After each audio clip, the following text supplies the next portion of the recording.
زیتون، شہد، آب زمزم، یہ 4 چیزیں استعمال کریں، انشاءاللہ یہ سارے بلڈ پریشر یہ وہ سارے ختم ہو جائیں گے۔ محمد فیاض بامبے والے، ان کی اہلیہ کے گردے کا آپریشن ہے، دعا کریں کہ اللہ تعالیٰ ان کا آپریشن کامیاب کرے اور انہیں شفائے کاملہ عاجلہ عطا فرمائے۔ ایاز خان کی بہن کو کینسر ہے، ان کے لیے بھی دعا کریں کہ اللہ رب العزت ان کو شفائے کاملہ عاجلہ عطا فرمائے۔ عام طور پر کہا جاتا ہے کہ کینسر لا علاج مرض ہے، کوئی لا علاج مرض نہیں ہے۔ اللہ رب العزت جس کو جب شفا دینا چاہے اس کے لیے بالکل نہ کوئی مشکل ہے، نہ کوئی وقت لگتا ہے، اور نہ یہ کہ ایسا ہوا نہیں۔ بہت ساری مثالیں موجود ہیں، آن دی ریکارڈ موجود ہیں کہ ڈاکٹروں نے لا علاج کر دیا، لوگ آ کے مکہ میں 1 مہینہ آب زمزم پیتے رہے، واپس گئے تو ڈاکٹر پریشان ہے کہ تم نے کیا کیا ہے۔ ڈاکٹروں نے لا علاج کر دیا، انہوں نے کہا کہ اب پتہ نہیں مہینہ ہے 2 ہے، لیکن ڈاکٹروں کے مہینہ 2 جو دیا گیا ہے یہ مکہ میں گزارتے ہیں، اللہ کے گھر میں عبادت کریں گے، کھانا پینا ادھر ادھر کالتو فالتو ڈبے کھانے بند کر دیے اور زمزم پینا شروع کر دیا۔ 1 مہینہ 2 مہینہ واپس آگے ٹیسٹنگ کے لیے گئے، ڈاکٹر نے چیک کیا تو کہا تم نے کیا کیا ہے، تمہارے اندر بیماری کا کوئی اثر ہی باقی نہیں رہا۔ میرے بھائی لا علاج کوئی بیماری نہیں، اللہ کے سامنے کوئی چیز ایسی ہے جو ناممکن ہو، کوئی نہیں ہے۔ اللہ تعالیٰ ان کے کینسر کی بیماری کو سے بھی ان کو شفا عطا فرمائے۔ امام صاحب جب ان اللہ و ملائکتہ یصلون علی النبی یا ایھا الذین آمنوا صلوا علیہ وسلم تسلیما الی آخرہ، تو کیا ہم سارے لوگوں کو درود شریف پڑھنا چاہیے؟ آپ بھی درود شریف پڑھا کریں، ساتھ ہی آپ بھی اللہم صلی علی محمد درود ابراہیمی ہے، اللہم صلی وسلم وبارک علی عبدک ورسولک محمد، جو مختصر وہ پڑھتے ہیں یا وہ پڑھ لیں یا درود ابراہیمی آپ پڑھ لیں۔ تو اس وقت جب یہ کہا جاتا ہے کہ اللہ اور اللہ کے فرشتے بھی نبی پر درود پڑھتے ہیں، یا ایھا الذین آمنوا، اے ایمان والو، صلو علیہ وسلموا تسلیما، تم بھی درود پڑھو، سلام بھیجو، تو ہمارا فرض بن جاتا ہے کہ ہم بھی پڑھیں اس وقت اور خاص طور پر۔ اور دوران جمعہ جب امام کہتا ہے محمد صلی اللہ علیہ وسلم، کوئی بات کرنا جائز نہیں، لیکن جب امام نبی صلی اللہ علیہ وسلم کا اسم گرامی لے تو صلی اللہ علیہ وسلم پڑھنا اس وقت بھی جائز ہے۔ لہٰذا جب امام یہ آیت پڑھتا ہے تو ساتھ ہی آپ بھی درود شریف پڑھنا شروع کر لیا کریں۔ فرض نماز کے سجدے میں لوگ دعا بھی کرتے ہیں جو کہ نماز کی دعا نہیں ہے، کیا یہ جائز ہے؟ پہلے آپ بتائیے کہ نماز کی دعا کون سی ہے؟ ہمیں تو ایک ہی دعا سکھلائی گئی، رب اجعلنی مقیم الصلاۃ ومن ذریتی، وہی ملتا ہے بار بار، یا زیادہ سے زیادہ ربنا ظلمنا انفسنا کسی نے یاد کر لی، ربنا آتنا فی الدنیا۔ میرے بھائی آپ نماز میں جو چاہیں دعا مانگیں، قرآن کریم کی دعائیں مانگیں، حدیث شریف کی دعائیں مانگیں۔ نماز میں سلام پھیرنے سے پہلے، نماز میں سجدہ کے دوران، یہ 2 جگہیں خاص طور پر، اور 2 سجدوں کے درمیان دعا تو معروف ہے، سجدوں کے بعد 2 سجدوں کے درمیان جو قاعدہ ہے اس میں دعا معروف ہے۔ باقی سلام پھیرنے سے پہلے اور سجدوں میں جو دعائیں قرآن کریم کی آتی ہیں ساری مانگیں، جو دعائیں نبی صلی اللہ علیہ وسلم کی بتائی ہوئی ہیں ساری مانگیں۔ نبی صلی اللہ علیہ وسلم نے فرمایا ہے کہ دعا مانگنے کی کوشش کرو، سجدے میں آپ نے دعا کوئی نہیں بتائی، دعا مانگنے کی کوشش کرو۔ سبحانک اللہم ربنا وبحمدک اللہم اغفر لی، یہ خود مانگا کرتے تھے، لیکن لوگوں کو کہا کہ تم دعا مانگا کرو۔ لہذا یہ کہنا کہ وہ نماز کی دعاؤں میں سے نہیں ہوتی، نماز کی دعائیں مخصوص جو ہیں وہ چند ایک ہیں، جیسے 2 سجدوں کے درمیان والی ہے، یہ دعا جو میں نے ذکر کی ہے، تسبیحات کے علاوہ یہ ہے۔ باقی دعا جو بھی آپ مانگیں کوئی حرج نہیں ہے، اور دعائیں مانگنی چاہیے۔ پچھلے دنوں پاکستان میں ایک معروف دینی جماعت نے عیسائیوں کی عید کے موقع پر ان کی خوشی میں شریک ہو کر کیک یعنی کرسمس کیک بھی کاٹا۔ اللہ تعالیٰ ایسے مولویوں کو ہدایت عطا فرمائے جو اپنے بچوں کا کیک کاٹنا تو خطبے پہ ناجائز اور بدعت کہتے ہیں کہ بچوں کا کیک کاٹنا عیسائیوں کی سنت ہے یا عیسائیوں کی عادت ہے، تقلید ہے، اور جب کرسمس کی 25 دسمبر آئی تو مولوی بھی چھری لے کے کیک کاٹنے کے لیے کھڑا ہو گیا۔ اللہ رب العزت اس مولوی کو ہدایت دے، اور ایسے مولویوں کو ہدایت دے جو دین کو بازیچہ اطفال بنا رہے ہیں، کھلونا بناتے چلے جا رہے ہیں۔ 25 تاریخ عیسائیوں کا دینی تہوار ہے، کرسمس ہے، اس دن کسی کو مبارکباد کہنا بھی حرام اور گناہ ہے، اور کیک کاٹنا اس سے بڑا گناہ ہے۔ یہ جو بھی مولوی ہے یا جس بھی جماعت کا نمائندہ ہے ان لوگوں کو شرم کرنی چاہیے، دین سیکھنا چاہیے، پھر اپنے آپ کو سٹیج پہ لانا چاہیے۔ اور یہ عموماً بڑے بڑے پڑھے لکھے لوگ ہوتے ہیں، لیکن کوئی ووٹ لینے کی خاطر، کوئی کسی اور خاطر دنیا کے جھنجھٹوں میں پڑھ کے دین بھی بیچتے چلے جاتے ہیں۔ یہ کوئی عام آدمی نہیں ہوگا، مجھے نہیں معلوم کون ہے، لیکن یہ عام آدمی نہیں ہوگا، بہت بڑا آدمی ہوگا جسے ٹیلی ویژن نے اور ریڈیو نے اور اخباروں نے بھی کوریج دیا ہے، کوئی بڑی شخصیت ہوں گے یہ۔ ان میں ان کی عید کے گفٹ بھی تقسیم کیے، تو اس کا مطلب یہ ہوا کہ عیسائیوں کو کہا کہ بھائی تم بھی ٹھیک ہو، تمہارا دین بھی ٹھیک ہے، ووٹ ہمیں دے دینا، دین تمہارا ٹھیک ہے۔ ان کی خوشیوں میں شریک ہو کر انہی کی طرح خوشیاں منانا کیا اسلام میں جائز ہے؟ اگر کسی نے اس خبر کی تفصیل دیکھنی ہو تو 26 دسمبر کے جنگ اور نوائے وقت میں دیکھی جا سکتی ہے۔ چلیں یہ بھی اچھا ہے، آپ نے ریفرنس دے دیا۔ نکاح کی تشریح کیا ہے؟ نکاح ہے ایجاب اور قبول۔ ایجاب اور قبول، لڑکی کا باپ، بھائی، چچا، عورت کا اپنا بیٹا، یعنی حسب ترتیب ہے۔ اگر باپ نہیں تو دادا ہوگا، چچا ہوگا، اگر یہ بڑے لوگ نہیں ہیں بھائی ہوگا، بھائی نہیں ہے اپنا بیٹا ہوگا۔ اپنا بیٹا اپنی ماں کا نکاح کروا سکتا ہے، اور ایسا ہوتا رہتا ہے۔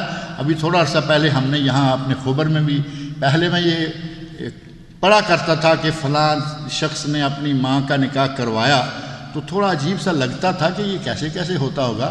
یہ میرا خیال سال 2 سال کی بات ہوئی ہے، خبر کوٹ میں ہم نے بھی بیٹے کی زبانی ماں کا نکاح کروایا ہے۔ تو یہ ممکن ہے بیٹا 15-20 سال کا ہو گیا، بالغ ہو گیا، اس کا اور کوئی رشتہ دار ایسا نہیں ہے، تو اس کی ماں ظاہر ہے کہ اگر بیٹا 15-20 سال کا ہے تو ماں 30-40 کی ہو سکتی ہے، اور 30-40 ہم ابھی ذکر کر رہے تھے کہ یہ جوانی ہی ہوتی ہے، نضوج پختگی کی عمر ہوتی ہے، اس میں اگر نکاح کرتی ہے بیٹا جو ہے وہ ولی امر بن کے نکاح کروا دیتا ہے، کوئی ایسی بات نہیں ہے۔ بہرحال نکاح ہے ایجاب اور قبول۔ ولی امر گارڈین کہہ دے کہ میں نے یہ بہن بیٹی تمہارے نکاح میں دی، اور وہ کہہ لے میں نے قبول کی، یہ نکاح ہو گیا۔ نکاح اصل یہی ہے۔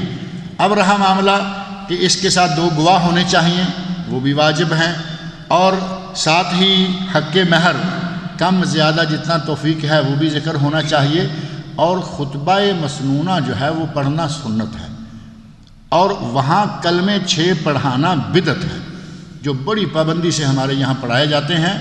وہ نکاح کا کوئی حصہ نہیں، نکاح سے ان کا کوئی تعلق ہی نہیں ہے، ان کو الگ رکھے۔ یہاں آپ نے دلہا کا نکاح کرنا ہے، دلہا کو مسلمان نہیں کرنا، وہاں اس کو کلمہ طیبہ، کلمہ شہادت اور آگے کے کلموں سے پہلے بچے بیچارے ڈر رہے ہوتے ہیں کہ یہ 6 کلمے پورے ہوں گے یا نہیں۔ اور آج کل بچے بھی ہوشیار ہو گئے، بچوں کے ماں باپ پہلے ہی ہوشیار ہوتے ہیں، مولوی بھی ہوشیار ہو گئے ہیں، جیب کو تھوڑا ڈھیلا چھوڑ دیتے ہیں، اور 4-6 کلمے لمبے ہونے سے پہلے بچے کے والد بھائی کسی نہ کسی نے مولوی کی جیب میں کچھ ڈالا ہوا ہوتا ہے، آپ مولوی کلمے پڑھنا شروع ہو جاتا ہے۔ پہلے دولہے کو پڑھایا کرتے تھے، وہ مولوی پڑھتے ہیں، دولہا پیچھے پیچھے کہتا چلا جائے۔ تو یہ اس کا نکاح سے کوئی تعلق نہیں ہے۔ ہمارے پاک و ہند میں یہ پتہ نہیں نکاح کو اتنا لمبا، جس کی ضرورت تھی وہ کرتے نہیں۔ خطبہ نکاح مسنونہ، نکاح کے آداب، میاں بیوی کے تعلقات پر مشتمل چھوٹا سا واز وہ نہیں کریں گے، بس 6 کلمے پڑھائے اور خطبہ پڑھا اور یہ اور وہ جا رہے ہیں۔ نکاح یہ ہے، ایک بالغ عورت اور بالغ مرد ولی کی اجازت کے بغیر نکاح کر سکتے ہیں؟ بالکل نہیں کر سکتے۔ نبی صلی اللہ علیہ وسلم نے ارشاد فرمایا ہے لا نکاح الا بولی، ولی یا گارڈین جو میں نے ذکر کیا، باپ بھائی بیٹا، ان کے بغیر نکاح نہیں ہوتا۔ نبی صلی اللہ علیہ وسلم کے زمانے میں لونڈیاں تقسیم کر دی جایا کرتی تھیں، کیا وہی نکاح تھا؟ لونڈی تقسیم ہو کر جس کے حق میں جس کے پاس چلی جاتی وہ اس کا مالک ہو جاتا، اس کے لیے 1 مہینہ استبراء رحم، تاکہ پتہ چل جائے کہ اس کے پیٹ میں بچہ تو نہیں اس کے پہلے کسی شوہر کا یا کسی بھی طرح کا، اس کے بعد وہ اس کے لیے اس کے ساتھ جمع کرنا جائز ہو جاتا تھا، وہی نکاح شمار ہوتا تھا۔ کچھ لوگ 4 سے زیادہ شادیاں کرتے تھے اور اب بھی کرتے ہیں، کیا وہ صحیح کرتے ہیں؟ اب بھی نہیں کرتے۔ اب مسلمان سے یہ توقع نہیں کی جا سکتی کہ یک وقت 5 بیویاں رکھے گا، 4 حد ہے۔